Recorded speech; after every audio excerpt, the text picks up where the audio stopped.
Welcome to Scorched Earth and a general reading for the sign of Libra, Sun, Moon or Ascendant for the month of October 2024. I hope you're well and happy birthday season to you. Right, before we begin, if the reading resonates and you'd like to go a little bit deeper, there will be an extended that you can access at the end. That's the first link down in the description box underneath the video. The second link in the description box is to my private community, which is the Order of the Phoenix over on the Circle platform. You can get access to all of the extended content and hang out with an extraordinary group of people. And there's some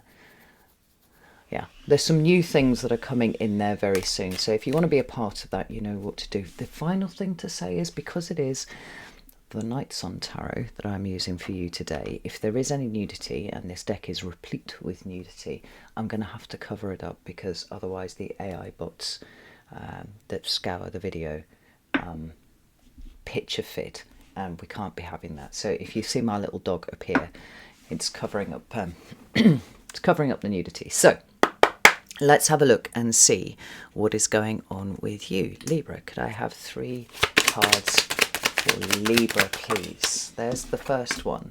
We have the 7 of Wands in your recent past. Current energy for Libra is the 7 of Cups. And what is coming towards Libra, please? The Wheel of Fortune, and we have at the bottom of the deck the 8 of Wands. Now I'm giggling because this happens very, very rarely, but I already have the title for this video before I even started pulling cards. It came through in the meditation that I did before I started recording. I'm gonna save it, but I've written it down there and I'll show it to you. And there were 2 cards when I was doing the preparatory shuffling that I saw. We'll get into those. We might get into it in the extended, but it's given me already a very clear idea of what's going to show up here for you. So let's get some clarifiers out. Tell me about the 7 of Wands, please. Thank you. We have the Tower. And we have the 10 of Wands. Tell me about the 7 of Cups, please. The Magician. Beautiful. Oh, sorry, I just had a little heart palpitation there. That's 7 of Cups. We have the Queen of Cups. And what about the Wheel of Fortune? Why is this here for Libra? Yes, of course it is. We have the Knight of Wands, Sagittarius energy. And we have the 5 of Pentacles. Right, Ace of Swords now at the bottom of this deck. And I'm going to pop these together. So I'm delighted by how clear this message is, but also mindful of the fact that because you are absolutely in this energy at the moment, it may not be quite as clear to you as it is to me.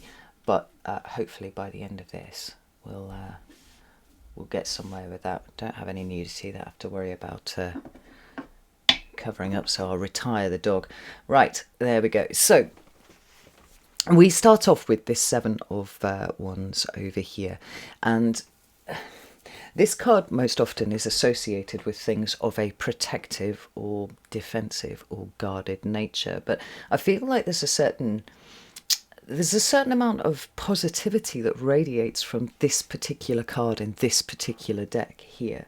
You know, rather than seeing someone under attack, which is quite often the way that this is depicted, we've got this beautiful symmetry where, you know, these wands here are eventually reaching this kind of peak experience where they are looking at each other. And sorry, that's my Malinois trying to video bomb in the background there. Oh, neck. Having a scrap with the cat.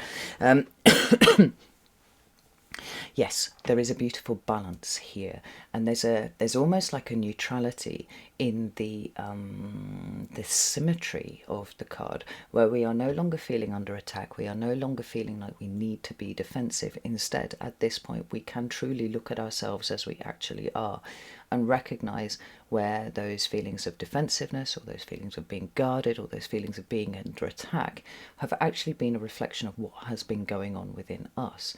Now, the Tower and the Ten of Wands is really interesting because rather than these being things that you can expect to be coming into your life, it feels more like it's a contemplation of those things that have already occurred. Now, I don't think that all Libras have had a Ten of Wands Tower kind of experience in, say, the last 6 weeks, because that's generally the window of opportunity that this represents for me.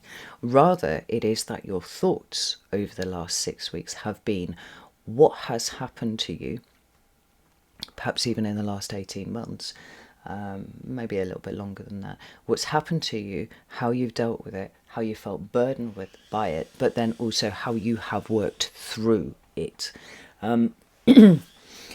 Because the Tower is a redirection, always, and it's one that generally feels very uncomfortable when it occurs. It's that sudden shock and energy of being broadsided by situations. Now, whether this is relationships or aspects of your material world, your job, your home, all that sort of stuff, or whether it is simply, as I've described my most intense Tower moments to be, it was simply that point where I put two things together that I did not see before, and particularly when it was about me and the way that I was doing things or thinking things or feeling things, and recognising that these ways in which we've felt under attack have actually simply been an expression of the kind of perspective that we've been bringing into the world.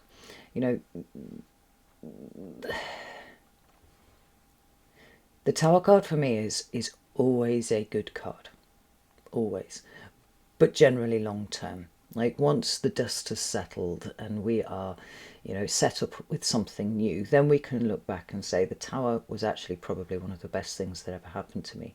Ten of Wands, equally, that point where we snap, where we reach breaking point, where things are too much in one way or another, are like, yeah, that needed to happen. That needed to be cleared out of my life. That needed to come to some sort of end. But the next step beyond that, which is more powerful still, is the realization that we created the ties that bound us, or we created the level of difficulty that we experienced in our lives. And when we can hold that, as it seems to me that you are doing here, when we can hold that and take responsibility for it, be accountable for it to ourselves, then something really rather beautiful happens. Like, the way starts to clear. And I do think that this is what is happening for you, Libra. Now, as I'm recording this, we are absolutely in eclipse season. Unfortunately, I have not done enough reading around about the matter at all to speak with any kind of authority about it, so I'm just going to put all of that to the side. But those of you who are more astrologically educated than I am might want to stick in the comments, what other Libras can be expecting to go on, because there is an eclipse happening in your sign this month. And eclipses are endings and beginnings, and we do indeed have both endings and beginnings showing up here. But again, like I said, because you're kind of in the middle of this energy at the moment, it's probably quite difficult to define where those are occurring. And my biggest advice to you at this time would be to do what it seems to me you are already doing, which is kind of go with the flow. This is not usually an interpretation that I would apply to the Seven of Cups, but it seems very much on point here. The Seven of Cups usually has a figure depicted who's, looking slightly startled, at least in the Waite Smith version of the tarot. And we get these interpretations of there being so many choices, and we don't really know what to pick, and we're kind of in a, oh my God, which one of these contains what it is that I actually really want. But here, Fabio Lestrani's just depicted this kind of falling back into it, and it's the combination of not needing to try and control events in any sort of way, or even control the way that we feel about it, but in fact just to be in it as it's happening, and allow things to flow. We don't see here a man who is trying to pick between cups. He's kind of experiencing all of them simultaneously. And maybe, what we can take from that is that there is no need to choose. Actually, everything is going to be what it is, and there's no need to control any of it at all, right? Particularly if you find yourself in somewhat of a liminal space, as I do think Libra is at the moment. You've done the important stuff over here by recognizing the extent to which the things that have occurred for you, certainly in the last 18 months while the nodes have been, in the Aries Libra axis, but possibly a lifetime of stuff before that too, ultimately came down to being consequences of your actions, whether you enjoyed those consequences or whether you did not, and I think shifting out of this need to attribute the responsibility for the consequences anywhere other than self. I mean, this is a symbolic of profound growth for you, Libra. And although you may not quite be seeing the fruits of your labours yet, although I think that you are in some sort of way, because you're able to hold this space with yourself where you're feeling things and thinking things and processing things probably quite differently to the way that you have done before. There is no need at this point to get too prescriptive about what you want or what you don't want. It's about the experience of everything as it's flowing through you at the moment, or as you find yourself to be immersed in it. Now, the clarifiers under here are really quite interesting, because we've got the Magician card, which is a card of active manifestation, but we also have the Queen of Cups. And I like this because there's something burgeoning here, there's something emerging, there's something being created, but it seems more passive than we would usually attribute to the Magician. Alignment is occurring, answers are emerging. The number 7 is often associated with that of the seeker. We're looking for answers with things, and whether we're trying to work out who we need to fight, and the answer is we don't need to fight anyone, and we particularly don't need to fight ourselves, or whether we're looking for how we're supposed to feel about something, and that is a little bit of an intellectualization of the process that is not necessary at this point. The Magician says that there is something being created, there is something emerging that is a product of your will, but you're not quite ready to take it into yourself at the moment, right? Because the Queen of Cups there is often about the process of internalization. She's often about the idea that, everything.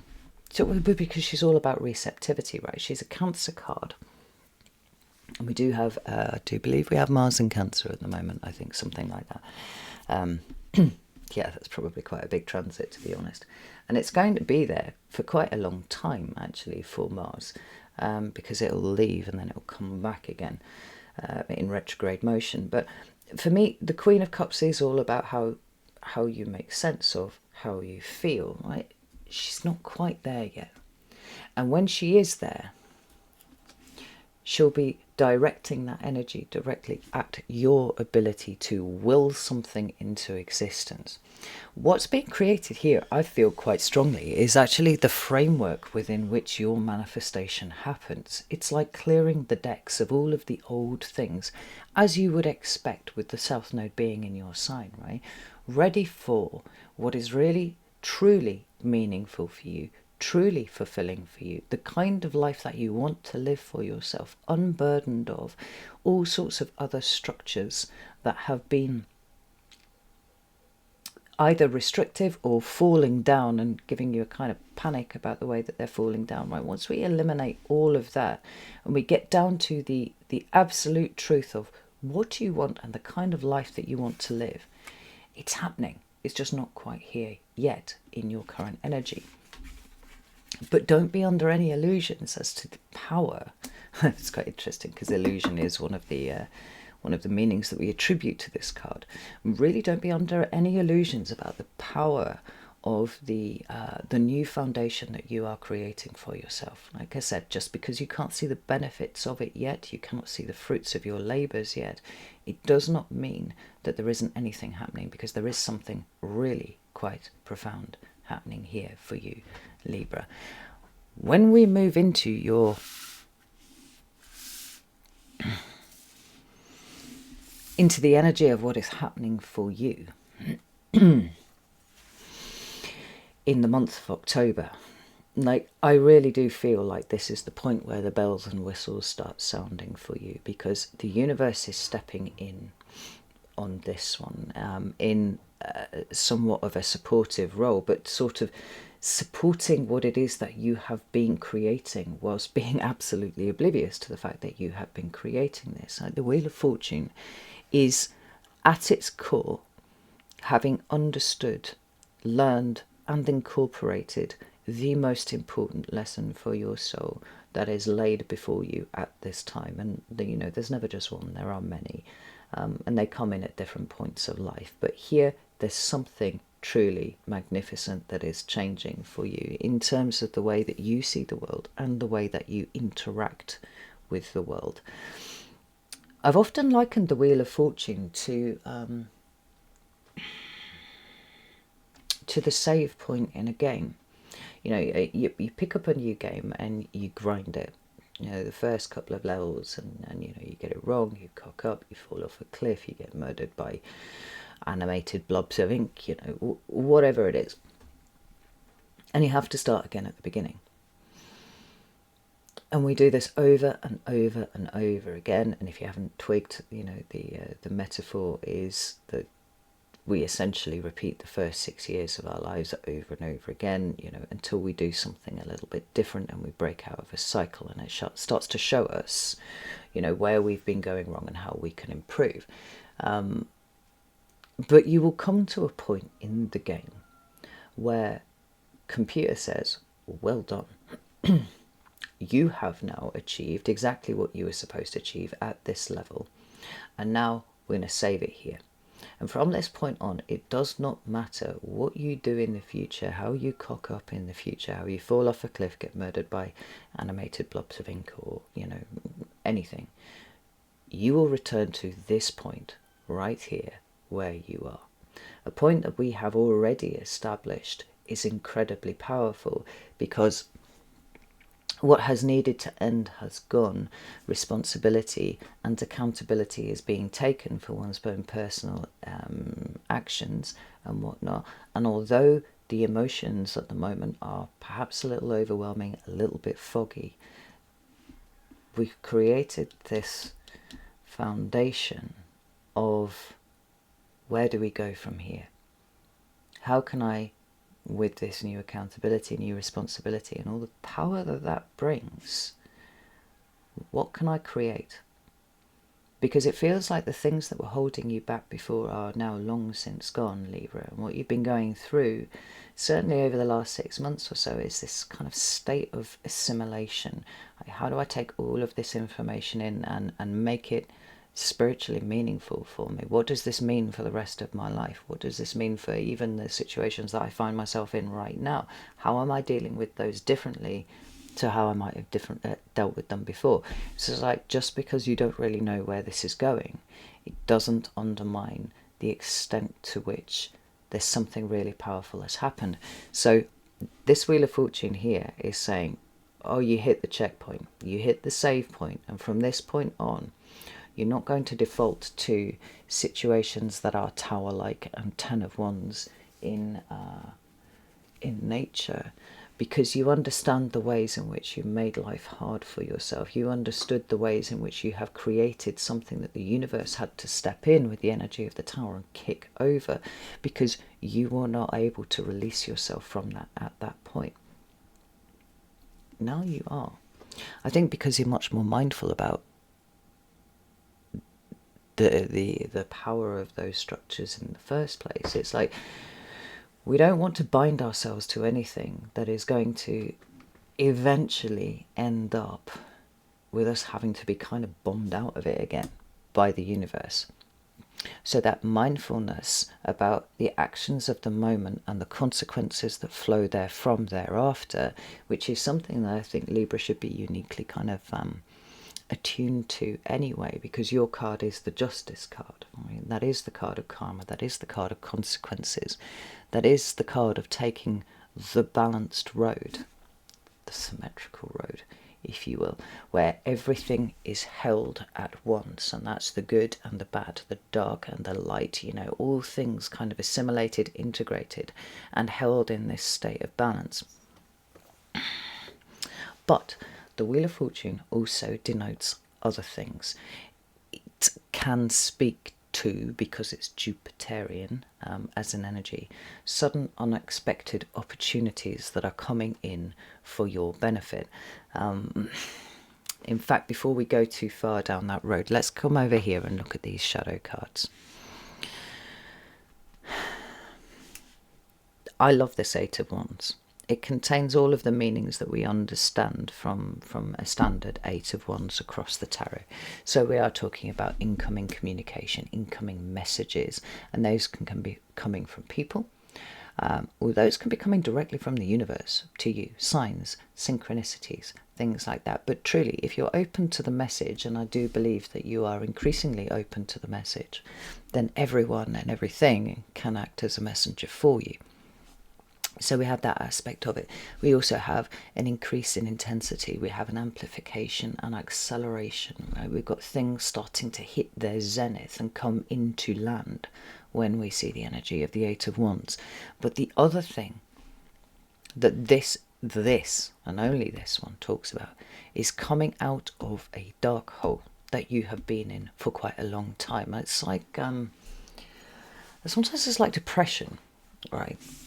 When we're in a state of depression, we understand that things are not functioning correctly. We understand that things aren't going quite the way that we would like them to go, and that we are not ourselves reacting to things well. But there's a kind of desperation and stuckness. It's like trying to wade through treacle. And it is, I believe, really only at the point where we start to emerge from that we can see how far down the hole we've actually been. We look back and we go, oh God, holy shit. And we can look at the kind of judgments that we made, the way that we interpreted other people's behaviour, situations, the way we reacted to those, and go, oh, I can't believe I did that. By way of reference to what you've been contemplating, by way of your towers, by way of your Ten of Wands energies, right, that have permeated throughout your life up until this point. Kind of looking back and going, I would do things differently now. Now, if there is one thing that truly signposts spectacular growth, it's the ability to look back and say, do you know what I would do? I would do a lot of things differently. I would do this differently. Presented with the same situation, I wouldn't have gone into it as deep as I had. By whether ignoring red flags or whatever, I'd have pulled myself out much earlier.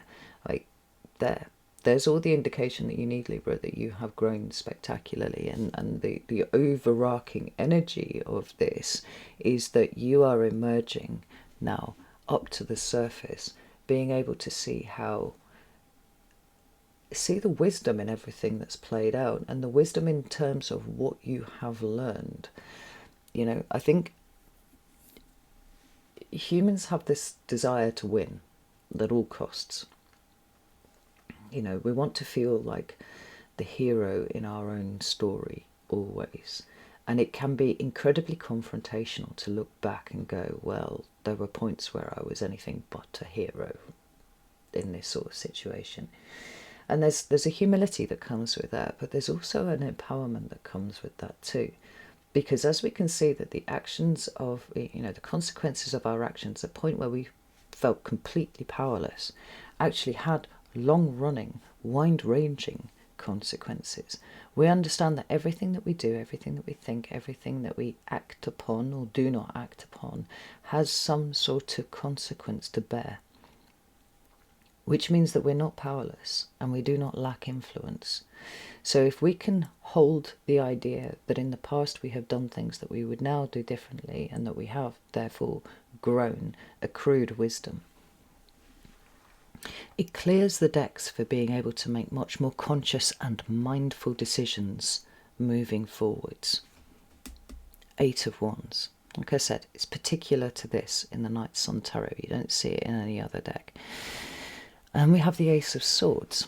Now, the Ace of Swords can variously be epiphanies, good ideas, new ways of looking at things. But for me, because it's an ace, and aces are so powerful that some readers choose to exalt them, which is to say put them at the top of the reading and interpret everything else in light of what we're seeing from the ace, right? Because they're simply too powerful to be contained within the reading. I don't think that's necessary. I don't think we need to take the ace out of the reading and put it in this exhausted place. I think we have to integrate what it means. What we've got is a profound change of perspective. Like, we've seen, nods to it right the way through the reading, but I mean, here it is in all its glory. You're seeing the world differently. You're seeing yourself differently. You're seeing the level of power that you have at your disposal differently. Your influence, your everything. But there's a certain authenticity that seems to be starting to shine through, Libra. And so where there have been, perhaps in the past, issues of people pleasing, issues of trying to manage other people's view of you, it's not there anymore. Those are not present anymore. Those things that we told ourselves we'd done out of love, not there anymore, because the highest vibration there is truth, and the Ace of Swords ultimately talks about truth. It talks about an alignment with truth, an opening up of eyes to truth, where we see things differently. This is where you're emerging from. Oh, I can't remember the date that the South Node moves out of Libra, but I dare say you'll be grateful when it happens. It's either some point towards the end of this year, like in December sometime, or at some point in January. I feel like it might be January. And so whilst it's been difficult, while the South Node has been dragging its arse through your sign, at the same time, there's an incredible benefit that is brought. It's elimination, eradication of all of those things that have been holding you back, and holding you back for the longest time. Those things that you did not see about yourself, did not see about the way that you think or the way that you feel, that were acting as obstacles to your growth. The South Node going through your sign has really cleared that. And, the axis of Aries and Libra is the I versus we, right? So everybody's been pushing into the I and trying to pull away somewhat from the we. Oh, no, I'll save that for the extended. There was an observation that I was going to make about the world at that point, but we'll save it for the extended. Understanding that you are unique and you are here for a unique reason, and actually, getting on with everyone, pulling everyone together at the expense of yourself is a dishonouring of the unique job that you are here to do. And what's been needed is a cleaning up of your perspective so that you are better placed in order to fulfill your spiritual mission, be what you are. Because we're moving away from you not being what you are, So let's come back here, Wheel of Fortune, and let's focus on the idea that opportunities are beginning to arise. Now, the Knight of Wands here is actually really rather wonderful. We've got 2 cards that both indicate Sagittarius, and then more broadly the energies of Jupiter, which are hugely benefic. Jupiter is known as the great benefic, and it's about expansion. It is also about wisdom, interestingly enough. It's about incorporating joy in the things that feel really right to us, you know, and expanding into that rather than contracting into a role that seems to have been created for us. What the Knight of Wands does better than any other card in the tarot is represent an energy of being present, being in the moment, right? Truly being able to see things as they actually are, rather than running them through the filters of trauma or codependence or people pleasing, or, you know, a need to fit into something. Like, you are showing up so authentically that now opportunities are coming up too. And this Five of Pentacles, which on the face of it is a rather depressing and miserable card, is incredibly beneficial, actually, because it's giving you a point of reference. The Five of Pentacles, for me, as all Pentacles cards do, represents energetic exchange. So the Pentacles are things that you can invest in, or ways in which you can invest, right? So, you know, it's your time, your care, your effort, your money, your love, your energy, your attention. Those are big ones. Because where attention goes, energy flows, right? But this card talks about abandonment. It talks about loss. It talks about not having. And it talks about a fear of that. Now, in your case, it actually feels like, and I see the Knight of Wands kind of looking at this, a recognition of where we have not met our own basic needs in the past. And opportunities are now arising to do something about that, to choose to use our energetic influence in the cleanest possible way to start bringing opportunities towards us. Now, I did say right at the beginning that rather unusually I had come up with the title for this video before I'd even started pulling any cards. It's not usually the way that I do things, but this came through in meditation. And so I wrote it down. And here it is. A bright new day is dawning. Now, it's not because the universe has decided that you've had the shit kicked out of you enough now, and now it's time for you to have some nice times and some gifts and all that sort of thing. It's a reward for work that you have put in.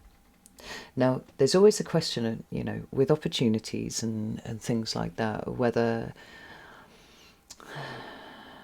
the Knight of Wands would represent the ability to rustle those up, to create those opportunities for yourself, or whether it is the ability to be able to notice them free of the restrictions of a previous mindset. If pushed, I would say that I probably hold that it's the latter. Because you have to think about the nature of potential, right? And it's not something that switches on or off. There are simply periods of time in our life where we seem to be closer to it, more able to notice that it is there, and feel empowered to do something about it. You know, the Knight of Wands is an opportunist, for sure. He spots an opportunity and he capitalizes on it because he can. Now, you know, there are negative qualities to this card, but that's true of all cards. But the fact that he's looking at this Five of Pentacles here, and he's saying, good, so much of my life has been spent fearing loss, fearing being isolated, fearing being alone, that there have been a number of consequences that have flowed from the actions that I have taken to avoid that. And in doing so, I've created a rod for my own back. I've created a way in which actually that energy has perpetuated in my life. And here it stops. Here it ends. The Knight of Wands is like, I'm looking for the opportunities to invest in myself. I'm looking for the opportunities to invest in a level of authenticity and realism that is a reflection of what I am, the unique little snowflake, as you all are. Even though I'm speaking to you collectively, you know, you're all here to do something important, and a bright new day is dawning. you are able to see these opportunities as they are coming up, and they will be coming up in a significant way for you over the course of October. Now, like I said, there's a distinct possibility that these opportunities have always been there, but for some reason, for whatever reason, you have chosen not to follow those, probably because of some sort of fear. You know, I'm not ready for this. I'm overwhelmed by the opportunity that might bring, you know, or even, you know, in situations that have been difficult, you know, like being stuck in a relationship that's no good for you, and feeling like fear of failure, fear of calling time on this, fear of being alone would be sufficient for you to just stay where you are. I mean, that's just one example, but there are, you know, many that we could choose to look at. When I said you've been creating a really powerful foundation, this is what it is. And the why not me of this, like why should I not go after these? Why should I be held back by these? You know, if life is a video game, and, you know, I don't know about video game, but certainly simulation theory seems to hold some weight as far as I'm concerned. What do I have to lose by getting out there and experiencing as much as possible? Is what I've got so fucking good that I wouldn't try and expand out more? The answer should always be no. Not because it's about the, you know, the acquisition of material goods, or, you know, a rise in status or any of those kind of things, but that in experiencing, in opening ourselves up to new experiences and new opportunities and new potential as it presents, and we notice it, we ourselves grow. And you've gone through such a growth period here, Libra. Why would you not go off after this? It's kind of a no-brainer here. To the extent it doesn't really matter that you don't really know where you're going, it's fine. You know, everything that you need to know is contained within you now. Now, I did say also that there were 2 cards that confirmed for me where the direction of this reading was going, that I saw in the preparatory shuffles that I did before I started the recording. And they were this. They were the Devil, and they were the Lover's card. Now, if you've been with me for a while, you'll know that those 2 cards are the same energy, just from different perspectives. Yeah, I'm not going to turn this into a tarot lesson, but just take it that this is how we're interpreting this. Both of them represent a way of approaching life. The Devil represents approaching life from a fear-based position, where we feel stuck, we feel trapped, and we feel terrified of the loss of moving away from this for whatever reason, right? Maybe because it's familiar or whatever. The Lover's card, on the other hand, is a card of manifestation. It's a card of alignment, but it is a card, significantly, of the exercise of free will. One of the things that I was rolling around, I think it was with Aquarius actually, last year, was a questioning of free will and the extent to which we are actually really ever operating within that, if there are things that we are afraid of that are colouring the way that we approach life. If we're afraid of loss, if we're afraid of, you know, moving away from those things that are familiar, are we actually really exercising free will? Because all of these things are happening on a subconscious level, and the exercise of free will is a conscious mind action. Better to get ourselves into alignment with ourselves and with the universe, and then start to see how that looks to us, you know? So, I've been blathering on for much longer than I intended. I'm going to leave it here, and I'm going to go over to the extended, and we're going to get all philosophical on your ass, Libra, but we're also going to be looking at the nature of these opportunities and the best way to approach them, and just what you need to know about October, because October is a month that is filled with potential for you. Now, I don't think if you, for example, fail to capitalize on that potential, that it will go away, because, as I said, you know, potential is not, it doesn't switch on and off, it's always there. But there's a turning point here, And I want to address that turning point because it is going to change the way that your life is playing out for you. And that's life-changing kind of stuff. So I'm going to leave it there. If you would like to join me for the extended, you can do so, like I said at the beginning, through Vimeo or Circle. I'd be delighted to see you in either place. Yes, and I shall leave it there. Know that I love you all very, very much, and I'll see you soon.